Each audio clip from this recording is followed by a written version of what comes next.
ark. If it is there, Tanis, then it is something that man was not meant to disturb. Death has always surrounded it. It is not of this earth.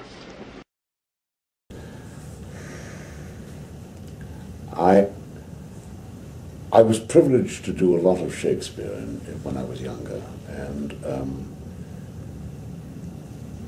and so in a way, the rhythms and the patterns of Shakespeare are sort of engraven on my soul. What is extraordinary about Shakespeare is that he's explored most of the human condition that you and I will ever encounter. Love, passion, jealousy, failure. He's explored power. He's explored guilt. He has really a facility and a contact with nature that no other playwright that I've ever read or performed in has been able to match. Let's take King or any of those things. There's a divinity doth hedge a king, that treason can but peep to what it would, acts little of itself. I mean, and ironically, of course, that's Claudius. And I misquoted it, damn it, right at the end. How annoying. But the point is that, you know, let me not to the marriage of true minds admit impediments. Then we get on to defining love. Well, in a way, we say love is not love, which alters when it alteration finds. Theories of state. How could communities, degrees in schools and brotherhoods in cities, the peaceful commerce from dividable shores, the primogeniture and due of birth, prerogative of age, crowns, scepters, laurels, but by degree stand in authentic place. That sort of resonates to me today because everyone feels they are an expert and should speak with authority on almost anything. What he's saying is actually there's some people who actually do know what they mean and do understand things and other people don't. And if we don't have a measure of degree in that, you know, the whole thing falls apart. Yeah. He's thought a lot about just about everything. And part of our education should be about reading him and understanding that. Only a part, though. You once swore actually that you would never perform in front of a camera. And then in 1972 you had your television debut in the BBC's Bungee. Was there a specific moment when you decided to make that transition from theatre to the screen? I think it was the imperative of the bank manager knocking on the door. I loved the theatre because I knew no better. I still love the theatre. I go to fan conventions when I'm not working because I get to meet the audience again. When you're in the theatre, the audience is there with you. The audience tells you how bad you are tonight, how good you are tonight, whether you're boring them, whether you're going too slowly. The audience tells you these things. The further you get away from the stage, into television and then to film, the further you get away from the audience. And when you do that, it's easy to lose sight of what you should be doing as an actor for the audience. And it's easy also to lose sight of who you are as a person. What you are is a special member of the chorus that's been taken out to play the individual part.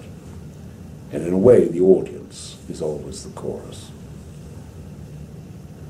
I need to keep my own feet on the ground.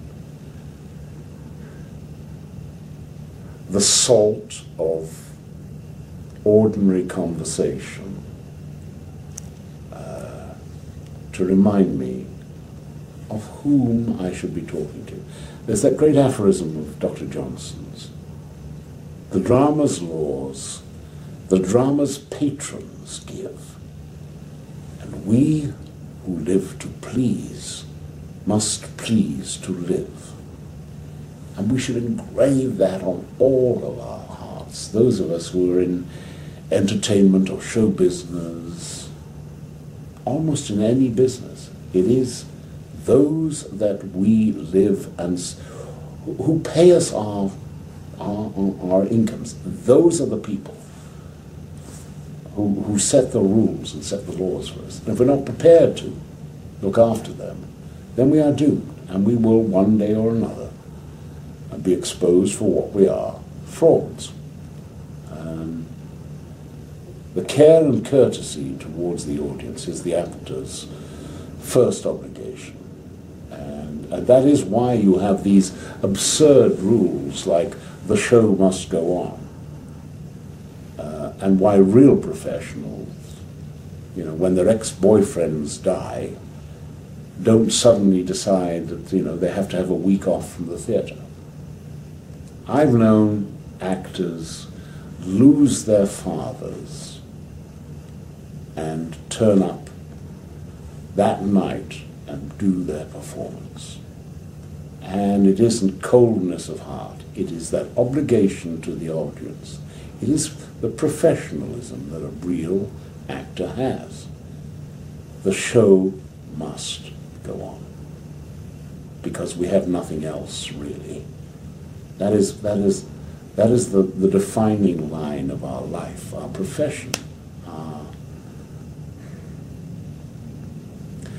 That, in a way, is our terrible reason for being, and we mustn't betray it. I like some of those great traditions of the theatre, and to the best you can, you should honour them. So do you prefer acting in the theatre or films? Do you have a preference, or do you enjoy both? I'm perplexed by the wonder that I find myself in. To my astonishment, I find myself liking people more and more. And I really thought I was a true-born misanthrope. In terms of acting, I like my fellow actors.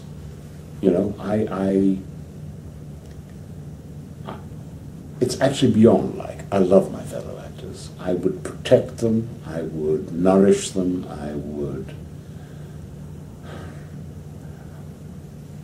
would support them even when they're doing stupid things. We are actually vagabonds. We are gypsies, and if we do not look after each other, no one else shall. People will say we are just spoilt, overpaid prima donnas, and in a way they would be right. As to the preference of stage and screen, I don't care. I just like working. As I tell young people, there are at least two great secrets to a happy life. One of which I say is, find something that you just love doing and you would do for free, and try and persuade somebody else to give you a lot of money to let you do it. If you've got that cracked, then you've got at least half of life's secret worked out. And then, of course, I have to say to them, come back in 15 years' time and I'll tell you the other half, because you're too young to know now. There's a third bit, and I'm still working on that. I don't care. The stage is wonderful, but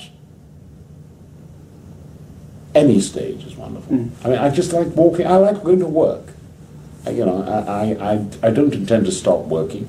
I really want to write more, but really,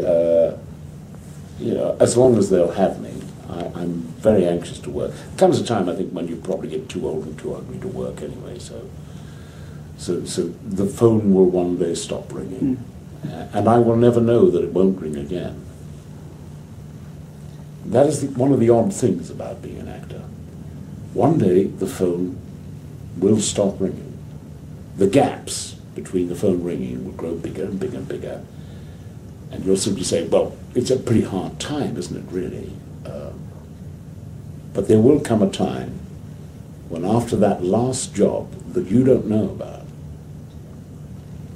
there won't be another one. A lot of actors, when they think about these things, if they think about these things, get very worried and frightened about that. My philosophy is a simple one. Assume that this is the last job. When this film finishes, when this piece of television finishes, when this show finishes, that's it. No one's ever going to want you again. This is the last act. So do it right.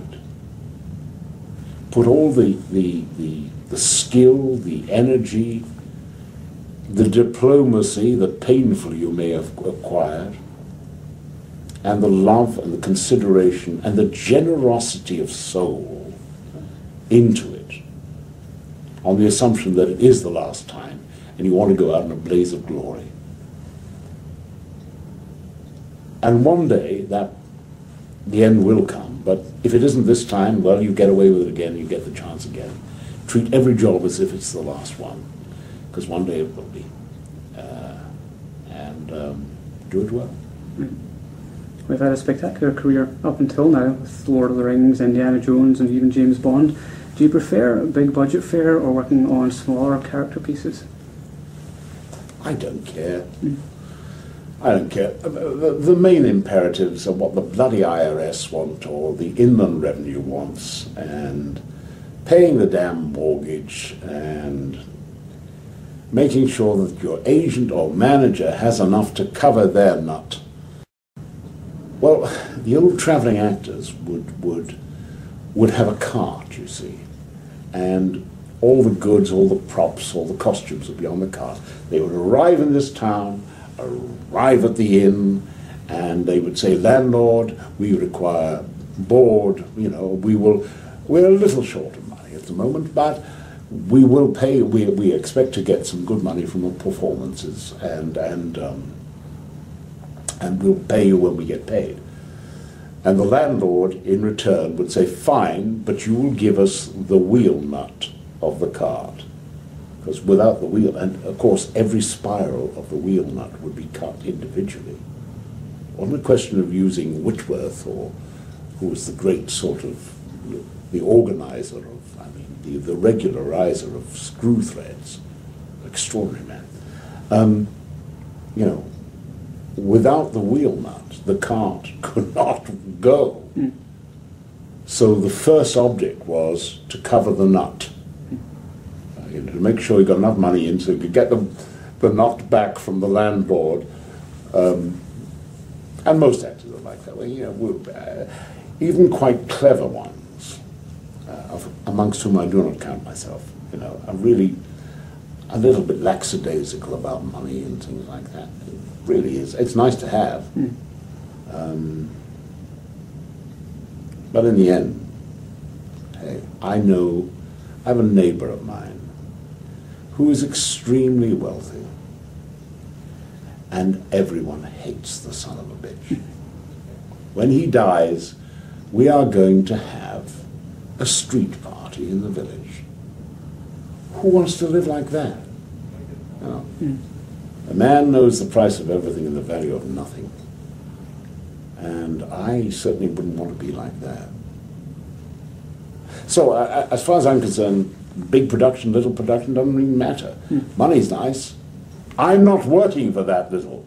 Well, hang about. This is 2012 and the whole world's economy in recession. Well, maybe we ought to, take that out. You'd be happier working at all.